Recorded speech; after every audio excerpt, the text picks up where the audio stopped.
he must prove himself that he is worthy of the 31 plus million vote that he received during the 2022 national election. He has to prove himself, otherwise there is no such word redemption. Pero negative is something yun. Naka-live tayo kay Daniel. Ito sige. Sige, a discussion with Kuya Danilo Simon.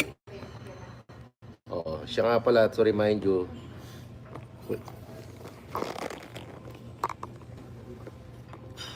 Kuya Danny Simon is the editor-in-chief of Gilas Pilipinas News. Yes. And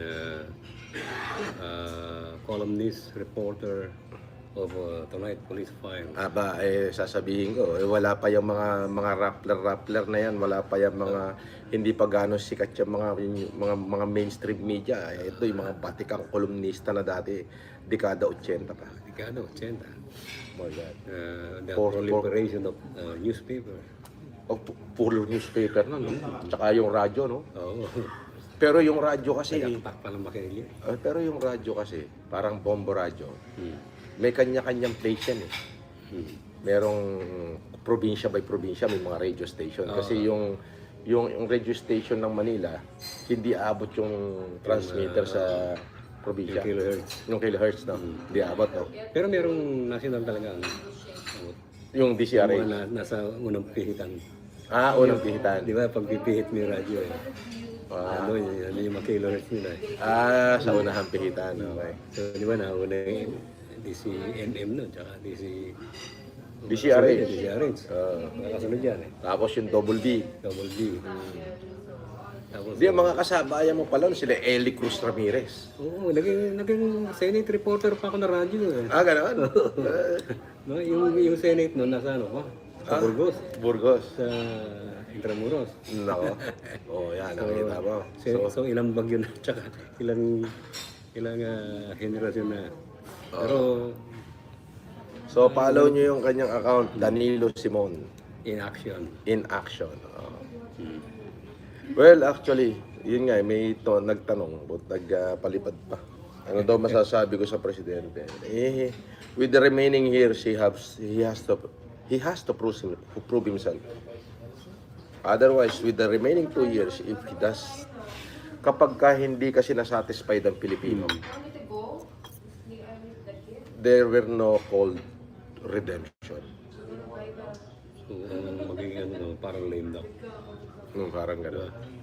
Kasi kailangan nyo ng breaking niya yung sa mga administrasyon, yung paubos na yung oras, mandato mo, nagiging lame duck ka eh. Ganun na nga. So kailangan mag-break niya yun na hanggang sa natitirang mandato niya. Redemption. Alam mo yan, Kuya Danny, pambihira. Lahat ng tulong ginawa natin dyan sa administrasyon na yan. Kumbaga, hindi naman tayo humingi ng kahit anong kapalit. Saka yung ginawa mong tulong, may resibo yun. Nakikita nila sa... Oo naman, oo naman. Hindi naman hindi ka kailangan hanapan ng talaga may resibo na tumutulong. Yun yung ngayon yung pinoportray ng mga basher ko. Especially... Ang ginagawa ngayon nila is talagang, biruin mo, may mga lawyer pa daw kuno. May kung ano-ano pa. Pagtulong-tulong sila. But at the end of the day, ito pa rin ako. Oo, Di ba? sila hirap sila makahanap ng kung ano yung babato sa iyo. Yes. Actually, ang ginagawa nila ngayon, hahanap sila ng mga lumang video ko. Re-reactionan nila. Di ba? Hindi nila alam, lalo pa ako sumisikat. Di ba? Ano kaya nagiging pakiramdam nila pagka gano'n na? Wala. Di ang pakiramdam nila is para sa akin ang pakiramdam nila din sa sarili nila, natatanga na sila. Wala na lang din silang magawa, kundi kailangan nilang patunayan yung kanilang gustong patunayan. Otherwise, magmumukhang kahiya-hiya sila doon sa mga bagong taong naniwala sa kanila kuno. Magmumukha silang kahiya-hiya. Unang-una, may abogado sa kanila. Pangalawa, may anak ng politiko sa kanila. Pangatlo, may mga nahikayat sila na mga hindi ako kilala. So, ngayon, kapag hindi nila napatunayan yung kiniklaim nila na ako ay scammer, na ako ay sinungaling, bla bla bla, sila yung magiging mukhang kahiya-hiya.